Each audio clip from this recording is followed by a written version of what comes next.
Section 7.3 is about ratios and proportions. So I'm going to define ratio on the first page. A ratio is a fraction. A ratio is one number over another number. For example, let's express these scores as a ratio. One team scored 96 points and another team scored 80, so the ratio would be 96 to 80. Done. But if we want it in simplest form, we'd have to reduce it. We could divide the top and the bottom by the same number. I see they're even, so I could divide them by 2, but let's try to divide them by a bigger number if possible. I think I could divide them both by 8. That would be 12 over 10. Oh, but I can still divide them both by 2.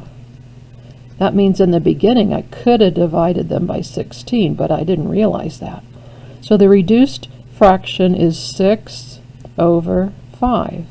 That's the fraction in the simplest form.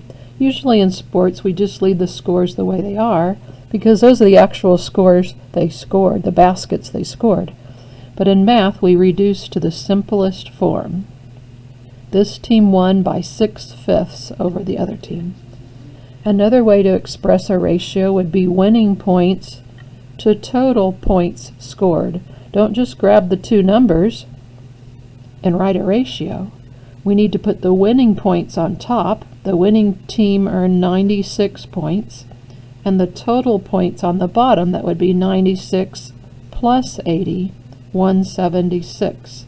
That's the answer, but we want it in simplest form. So we need to divide the top and the bottom by the same number. Let's see if the top divides by 8 and the bottom divides by 8. 96 divided by 8. 176 divided by 8. I can still divide it again by 2. So 6 over 11.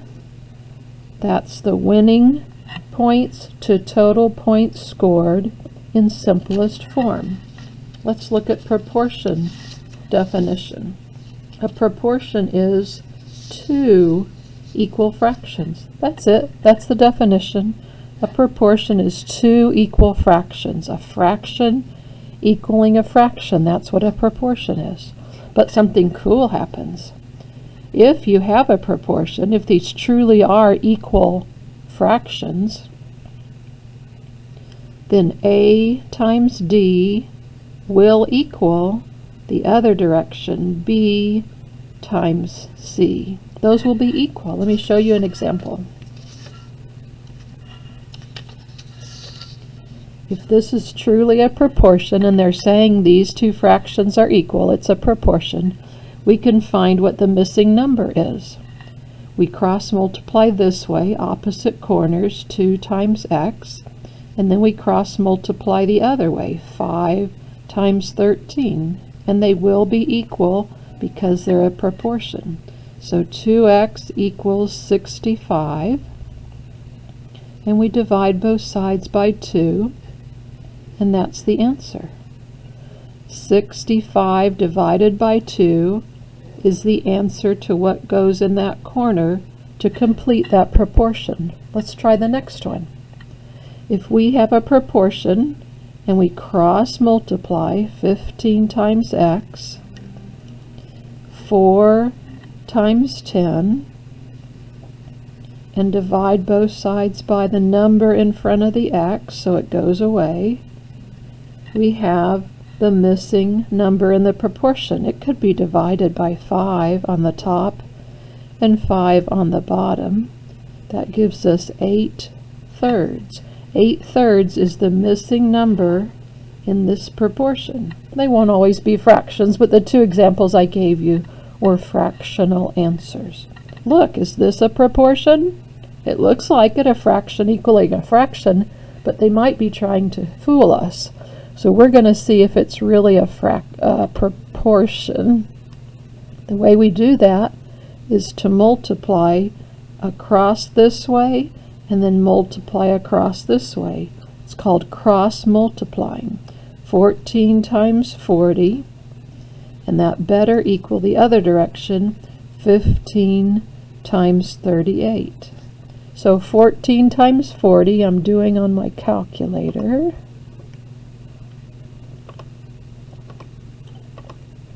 That's 560. Now let's multiply the other side. 15 times 38.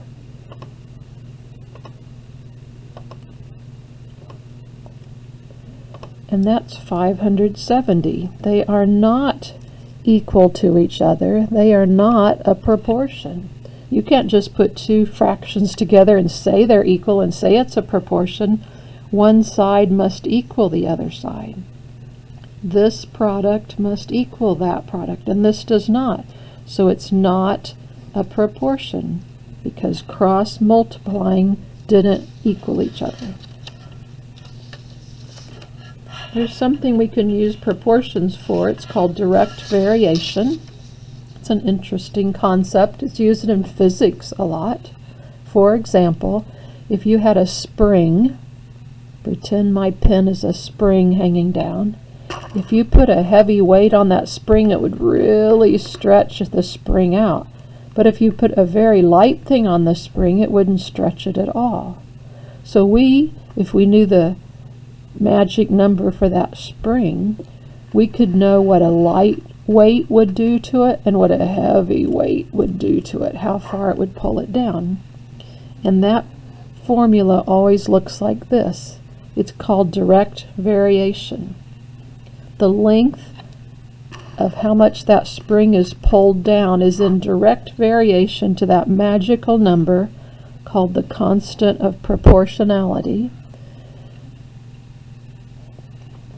So we have to know what that number is, and they would tell you what it is. Let's say it's 3, but you'll be told what that constant of proportionality is. Let's say it's 3 for our spring. We're going to put the weight of what we hang on that spring over here. Let's say it's 2 pounds, a 2-pound weight. Well, then y equals 3 times 2. That's how far the spring would stretch down. Let's say we put a 5-pound weight on that spring. Would it stretch more? Yes, 3 times 5 is 15. It would stretch further down because the weight was heavier. That's direct variation. The amount the spring stretches down is in direct proportion to how heavy the weight is you put on it. Let's do one more real-life situation. Read this, pause the video.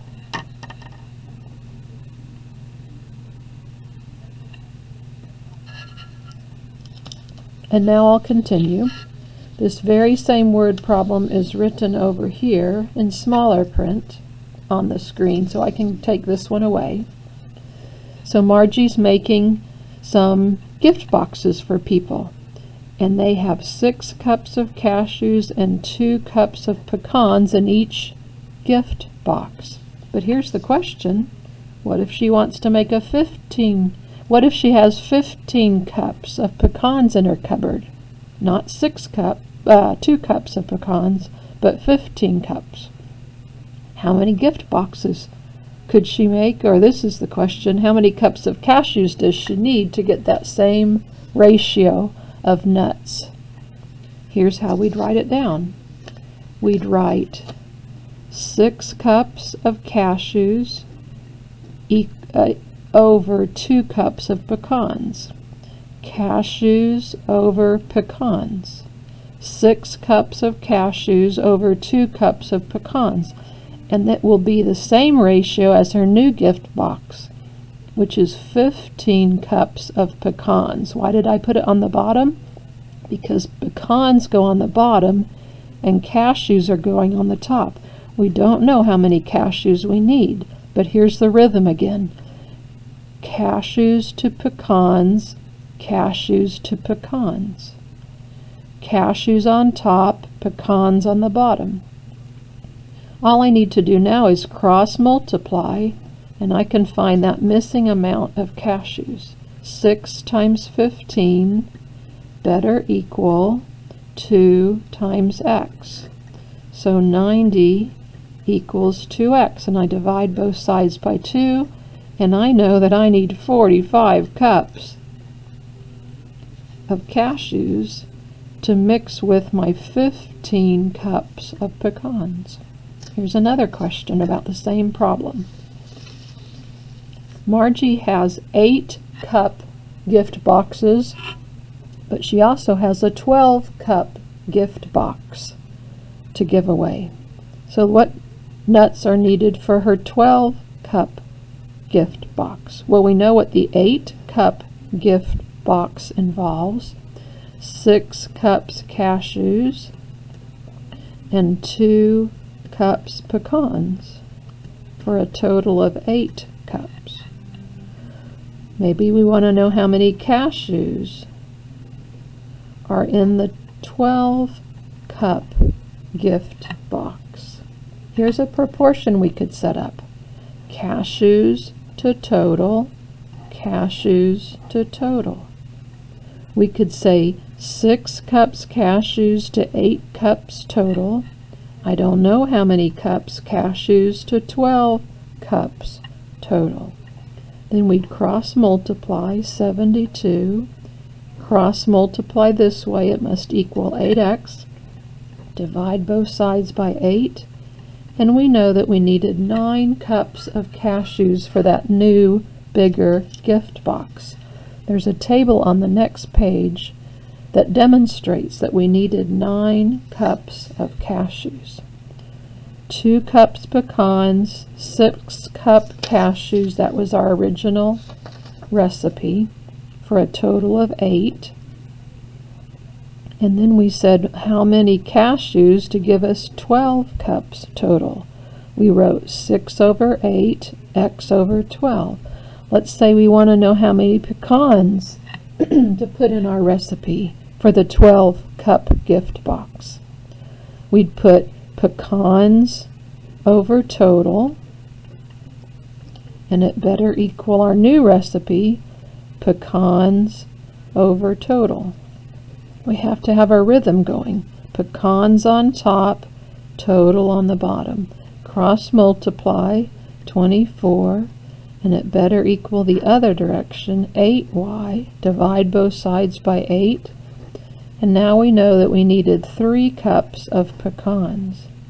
We could do that for any size mixture. Let's say we want to find how many pecans in a 20 cup mixture. We'd put pecans to total, pecans to total. Did you hear the rhythm? Pecans on top, total on the bottom. Pecans on top, total on the bottom. Let me make that more like a 2, not a Z. So we cross multiply 40, cross multiply 8z, divide both sides by 8, and we know that we needed 5 cups of pecans to make a 20 cup total mixture.